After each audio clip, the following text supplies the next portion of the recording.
Most of us can feel that something isn't working.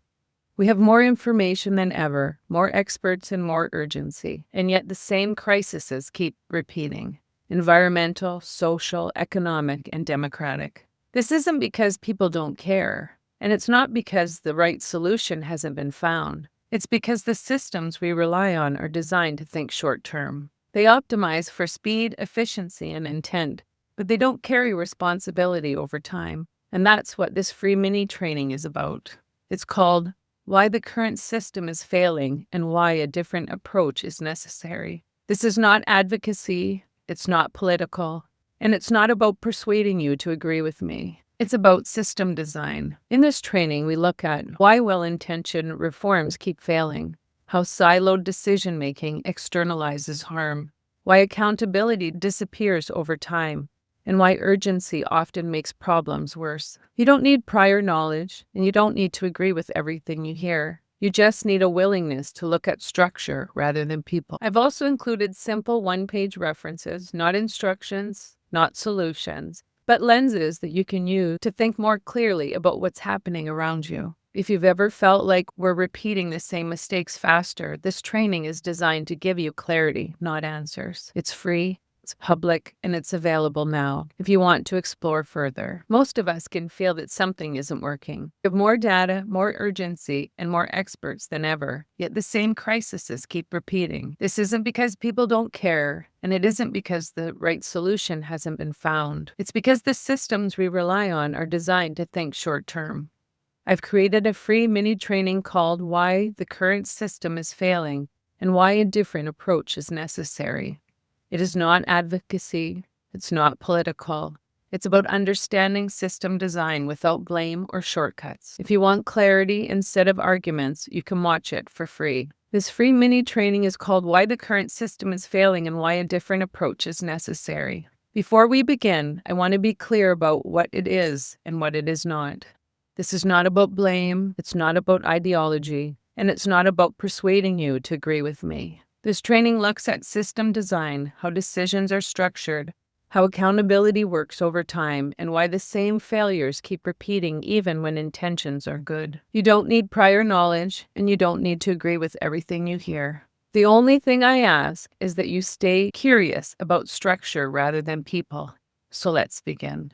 I want to thank you for being here. I want to start by saying something clearly because it matters for how you listen to everything that follows. This session is not about blame, and it's not about ideology, and it's not about convincing you to agree with me. This is one moment, not a lecture. Before we talk about solutions, I want to show you something very simple. It is not about bad people or bad intentions. This is what systems do when accountability is missing. Most of what we're living through, climate collapse, institutional failure, social fragmentation, fits inside of this loop. I'm not going to walk through every step right now. I just want you to recognize it. The rest of the training is about why this loop keeps repeating even when people mean well. If you came here feeling frustrated, overwhelmed, or confused about why the world seems to be moving backwards despite so much effort, that reaction makes sense. For decades, we've been told that progress means moving faster. Faster decisions, faster growth, faster solutions. Speed were the answer, we wouldn't be facing overlapping ecological, economic, and democratic crises. This training isn't about blame. It's about understanding why systems designed to solve problems are often the ones creating them. Most people are not disengaged. Most people care deeply. And yet, despite decades of programs, policies, innovations, and well-intentioned action, we keep circling the same crisis. Climate, inequity, health, governance, trust. That tells us something important. The problem is not a lack of effort. The problem is not a lack of intelligence. And it is not a lack of good intentions. The problem is that we are trying to solve long-term interconnected system failures using short-term thinking and siloed solutions. And when systems are malaligned, even good actions can make things worse elsewhere. Today is not about fixing everything. It's about understanding why so many fixes fail, even when they come from the right place. I want to be clear about something else up front. You do not need to agree with everything I say. Then you do not need to share my politics, my background, or my worldview. The only thing I'm asking is that you stay curious long enough to take a look at the structure of the system itself, not the personalities inside it. Because we focus only on people, we fight each other. But when we look at the structure, patterns emerge. Over and over again, we see the same cycle. Urgency leads to speed. Speed leads to simplification. Simplification leads to unintended harm. And then we argue about intent instead of outcomes. Short-term wins feel satisfying. They're measurable. They're fundable. They're easy to communicate. But systems don't respond to intentions. They respond to structure. And when the structure rewards short-term thinking, punishes long-term responsibility. This session is about naming that pattern calmly, without shame and without pretending there's a single solution. We are going to talk about why the system keeps producing the outcome we say we don't want, and why simply trying harder inside the same structure won't change that. I'm not here to give you a list of answers today. I'm here to help you see the system clearly enough that the next step makes sense. So if at any point you feel discomfort, confusion, or resistance, that's not a problem. That's usually a sign that you're looking at the structure issues rather than the personal one. Let's begin there. This session is about why our systems keep producing the same failures regardless of who is in charge or what policies are chosen.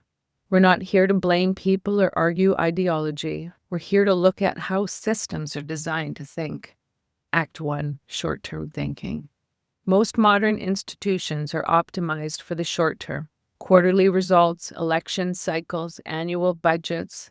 These timelines reward speed and visibility and visible output, not long-term stability. The problem isn't that leaders don't care. The problem is that systems reward the wrong kind of success. So I'd like to introduce the short-term versus long-term logic. Short-term systems optimize for urgency. Long-term systems optimize for continuity. And most of our institutions were never designed to think beyond the present generation. And why good intentions don't change outcomes. And how election cycles, quarterly profits, grant timelines, and media cycles all reward speed over sustainability. Why urgency feels moral makes things worse. Before we go any further, I want to show you one simple diagram. This is not a control system. It's not an approval process, and it's not something you need to memorize. This diagram exists for one reason only: to make responsibility visible without concentrating power. This is called the GGDI, Relational Accountability Loop. It shows how responsibility moves through the system over time, not how authority moves. Nothing here gives permission. Nothing here takes control. And nothing here removes responsibility from the people doing the work. If you're looking at this and thinking this feels circular instead of hierarchical, that's intentional. Real systems don't move in straight lines. They evolve, they adapt, and return to earlier decisions with new information. Let me walk you through this once very slowly. Everything starts with access. The standards, system layers, definitions, and evidence are public. There's no gatekeeping at the door. From there, programs or organizations declare their alignment and scope.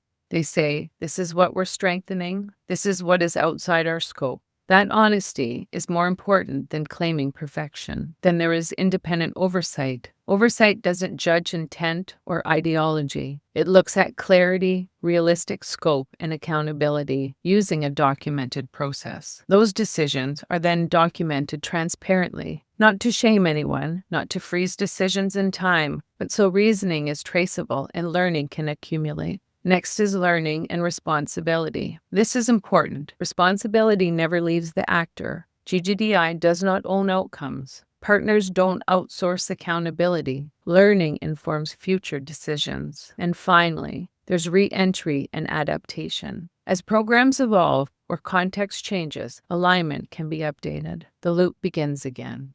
And I want to be very clear about what this is not. This is not enforcement. This is not compliance policing, and it's not approval seeking. It's a shared structure that allows people to act responsibly without being controlled and without pretending impacts don't exist. This loop exists because most of the harm in the world doesn't come from bad intent. It comes from unclear scope, owned responsibility and decisions that can't be revisited. This loop fixes that quietly. You don't need to remember every word on the diagram. What matters is this: access is open, alignment is declared, and oversight is independent, as well as responsibility stays where it belongs. Everything else we cover builds on that. This loop shows how responsibility moves through the system without transferring control. At this point, you understand the structure. You understand how responsibility moves, then you can probably feel why this works where so many systems fail.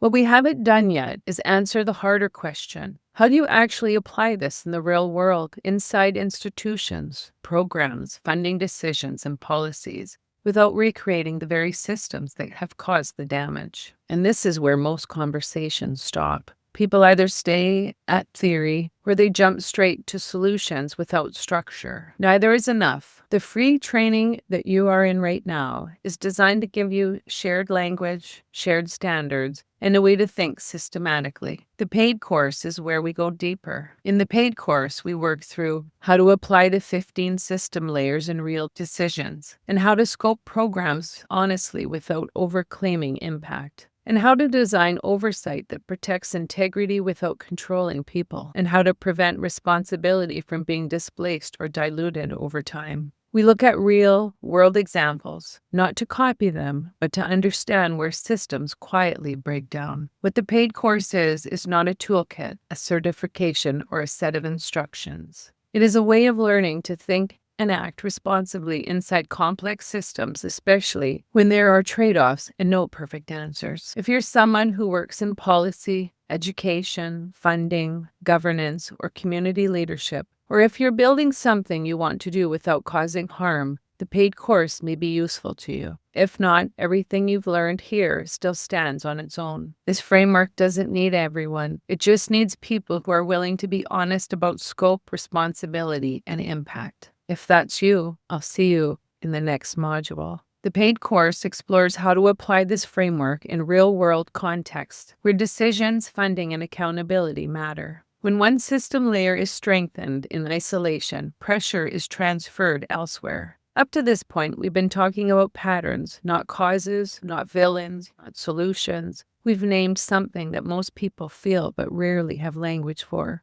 That despite effort, intelligence, and care, the outcomes keep repeating. This is usually the moment when people say, okay, but what's the fix? And this is where most conversations go wrong. Because before we talk about solutions, we have to understand why so many well-designed, well-funded, and well-intentioned solutions don't actually change the trajectory of the system. What tends to happen is this: we isolate the problem, we design a solution inside of that silo, we measure success based on the silo, and then we're surprised when pressure shows up somewhere else. That doesn't mean the solution was bad. It means the system was incomplete. Systems don't fail all at once. They fail quietly, by shifting stress from one area to another. In the next section, we're going to look at how siloed success actually works, and how fixing one thing in isolation can unintentionally weaken something else, and why this isn't a moral problem, it's a structural one. This is where we stop talking about effort and start talking about design. Act 2, Silos and Fragmentation. In this first part of the session, we named a pattern. We talked about how short-term thinking keeps showing up across very different issues: climate, health, education, governance, even when people are acting with care and urgency. Now I want to talk about why that pattern keeps repeating, because what usually happens next is that we start looking for better solutions, smarter programs, stronger leaders, or more funding. But before any of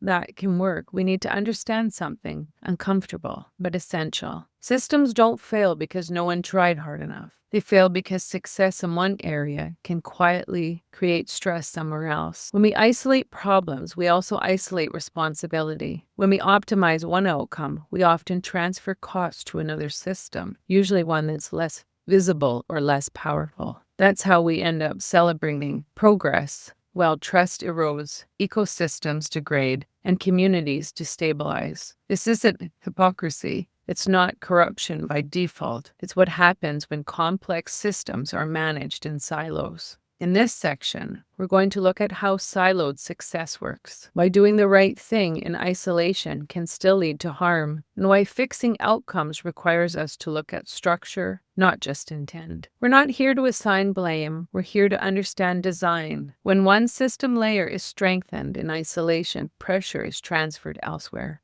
Another major failure point is siloed thinking. Housing is treated separately from health, water is treated separately from education, finance is treated separately from democracy. But the real world doesn't work in silos. When systems are fragmented, harm doesn't disappear, it just moves. Act 3. Intent versus accountability. The question isn't, do we agree? It's, are we aligned with the system that sustain life? This is where intent becomes dangerous. When systems rely on good intentions instead of accountability, they stop tracking impact. Harm becomes accidental, responsibility becomes unclear, and because no one is clearly responsible, nothing changes. If systems fail in a loop, then they don't fail because people are bad, ignorant, or uncaring. They fail because accountability is missing from the design. Most systems are built to optimize for speed, efficiency, or intent. Very few are built to carry responsibility over time. So the question becomes, if failure repeats in a loop,